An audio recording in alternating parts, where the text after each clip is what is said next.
ঢোলকপুর গ্রামে আবারও মৃত্যুর বন্যা বয়ে যাচ্ছে। তুংতুং এই গ্রামের রক্ষক ছিল, কিন্তু সে আজকে নিজেকে বাঁচাতেই ব্যর্থ, কারণ একটি রাক্ষসী নাগ তাকে বন্দী করে রেখেছে। চারদিকে একটি নাগ আগুনের বন্যা বয়ে দিচ্ছিল।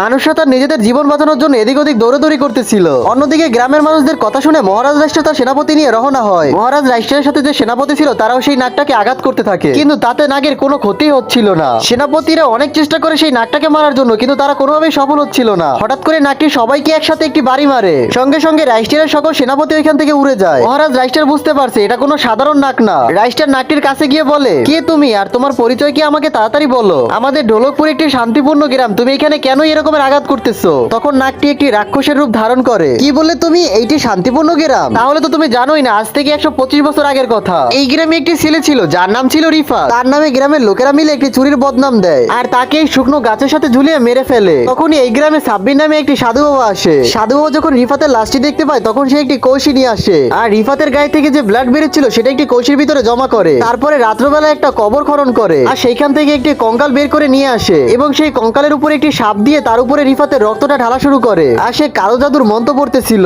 এইভাবে করে রিফাতের রক্ত আর সেই কালো জাদুর কারণে একটি রাক্ষস তৈরি হয়। আর সেই রাক্ষসটা অন্য কেউই না, আমি। আমার জন্ম হওয়ার পর থেকে আমার পেটে অনেকটাই ক্ষুধা ছিল, তাই আমি ক্ষুধার চোটে সেই সাধু বাবাকে গিলে খেয়ে ফেলি। তারপরে আমি বিশাল সমুদ্রের নিচে ডুব দেই, কিন্তু 125 বছর পর আমার খিদে আবারও ফিরে আসে। খিদের চোটে আমি যখন আবার এই ঢোলকপুর গ্রামে ফিরে আসি তখন দেখি এখানে তুংতুং রক্ষক হিসেবে দাঁড়িয়ে আছে। তখন আমি বুঝতে পারি এই তুংতুং যতদিন এই গ্রামে আছে ততদিন আমার খিদা মিটবে না। আমার ভিতরে এখনো এই তুংতুং এর রক্ত বইছে। তারপরে আমি তুংতুং এর দুর্বলতা বুঝে ফেলি আর আমার একটা নাগিন সৈন্য দিয়ে তুংতুংকে বন্দি করে রাখি। রাইস্টার কোনো কথা চিন্তা না করে তার হাতে একটি ছুরি নিয়ে আসে। তার আগে বন্ধুরা অনেক কষ্ট করে ভিডিও বানাই, তোমরা ভিডিওতে একটা লাইক দিয়ে চ্যানেলটাকে সাবস্ক্রাইব করে দাও। লাইক সাবস্ক্রাইব করলে তো তোমাদের হাতে ব্যথা হবে না, উল্টা আমার ভিডিও বানানোর আগ্রহটা আরো দ্বিগুণ বেড়ে যাবে। রাক্ষসটা এটা দেখে বুঝতে পারে, সঙ্গে সঙ্গে সে একটি নাগের রূপ আবারও ধারণ করে আর রাইস্টারের উপরে অনেক শক্তি দিয়ে সে আঘাত করে। রাইস্টার আকাশে উঠতে উঠতে গিয়ে মাটিতে পড়ে। রাইস্টার অনেকটা জোরে পড়ার কারণে সে অজ্ঞান হয়ে থাকে। অন্যদিকে তুংতুংও সেই কালো জাদুর নাগের থেকে রক্ষা পাচ্ছিল না। তুংতুংও অনেকটা কষ্টে ছিল। তুংতুং অনেকটা কান্নাকাটি করতেছিল, কারণ তার সামনে তার গ্রামের মানুষও কষ্টে ভুগতেছে। অন্যদিকে মহারাজা রাইস্টার সেও অজ্ঞান হয়ে মাটিতে পড়ে আছে। তুংতুং এর চোখ থেকে অটোমেটিক পানি বেরোতেই থাকে। তখন তুংতুং তার বোনকে স্মরণ করে। অন্যদিকে বারমুডা ম্যাপে বসে তুংতুং এর বোন নুসরাত তুংতুং এর কষ্ট অনুভব করতেছিল।